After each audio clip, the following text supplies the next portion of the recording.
En Amérique, tout le monde boit de l'eau avec les 3/4 du verre rempli de glaçons. Maintenant, ce que je dis ne va pas être très apprécié. Vous buvez de l'eau à plus ou moins 4 degrés.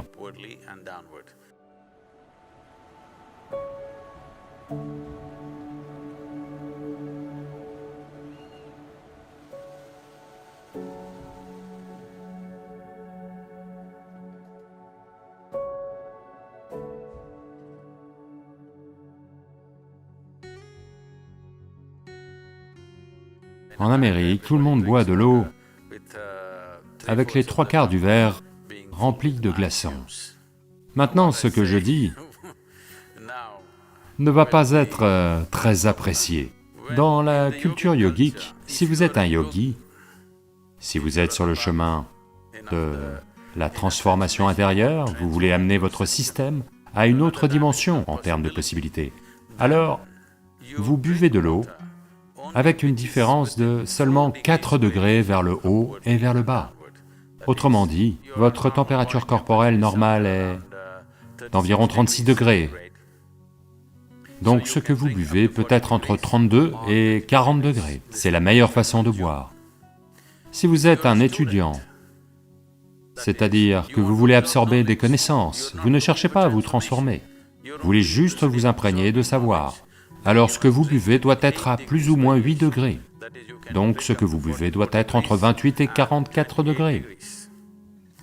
Si vous êtes dans une situation de famille et que la transformation ou le savoir ne vous intéresse pas, vous voulez juste vous occuper de votre femme, de vos enfants et de votre mari, c'est tout ce qui compte pour vous, alors ce que vous buvez peut être à plus ou moins 12 degrés.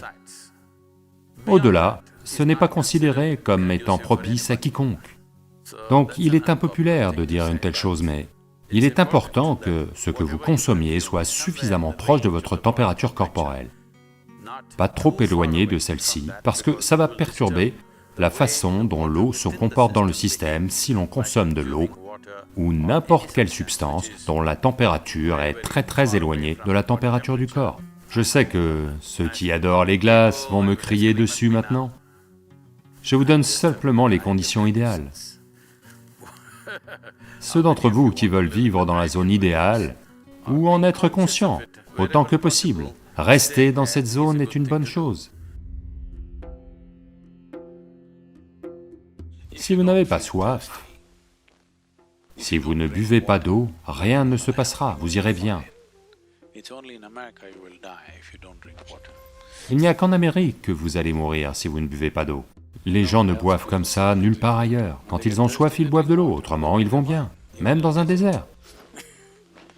Il n'y a qu'en Amérique, dans un climat froid, que tout le monde a une bouteille et sirote en permanence, parce que les machines du marketing les ont convaincus qu'ils doivent boire beaucoup d'eau. Une consommation excessive d'eau, surtout si elle a lieu par petites gorgées, le corps l'absorbe. Quand il l'absorbe, les niveaux de sodium, qui sont très finement régulés, vont baisser. Le reste du corps est également affecté, mais on ne le remarque pas forcément. Mais dans le cerveau, la baisse des niveaux de sodium va faire gonfler le cerveau. Ça ne veut pas dire que votre cerveau grossit, le gonflement est une sorte de maladie, d'accord? Pas une expansion du cerveau. Il gonfle à cause d'un manque de sodium. Donc parce qu'il n'y a pas assez de sodium, plus d'eau entre dans le cerveau pour essayer de lui fournir le sodium nécessaire pour maintenir l'équilibre. Donc plus d'eau dans votre cerveau veut dire que vous pataugez. Des déséquilibres psychologiques vont se produire. Voyez, si vous buvez beaucoup d'eau, d'un coup, le corps va décider de la quantité à absorber et de la quantité à éliminer. Mais si vous sirotez toute la journée, le corps est comme trompé et a tendance à absorber plus d'eau qu'il ne le devrait. Mais disons que là maintenant vous buvez 2 litres d'eau. Toute l'eau n'entrera pas dans le système. Ce qui est nécessaire, il le prendra, le reste sera éliminé. Personne n'a besoin de boire de l'eau simplement parce que vous pensez que c'est une bonne chose. Quand vous avez soif, vous devez boire de l'eau.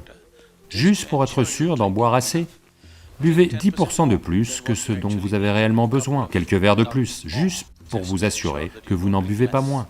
Vous avez un certain temps avant de pouvoir boire. Ce n'est pas une urgence. En même temps, lorsque vous avez besoin d'eau, si vous avez soif et que vous ne buvez pas, ça va endommager le système. Les dégâts au cœur sont immenses si l'eau nécessaire n'est pas disponible dans le système. Mais quand je parle d'eau, il ne s'agit pas seulement de l'eau à boire. Vous devez manger des aliments à haute teneur en eau. Si vous mangez un fruit, c'est presque 90% d'eau. Les légumes et autres contiennent plus de 70% d'eau. Lorsque vous consommez des aliments, leur teneur en eau devrait être au moins égale à la teneur en eau de votre propre corps. Donc tous les aliments que vous mangez devraient contenir au moins 70% d'eau. C'est la raison pour laquelle les légumes, les fruits doivent faire partie de votre régime alimentaire pour que ça soit là.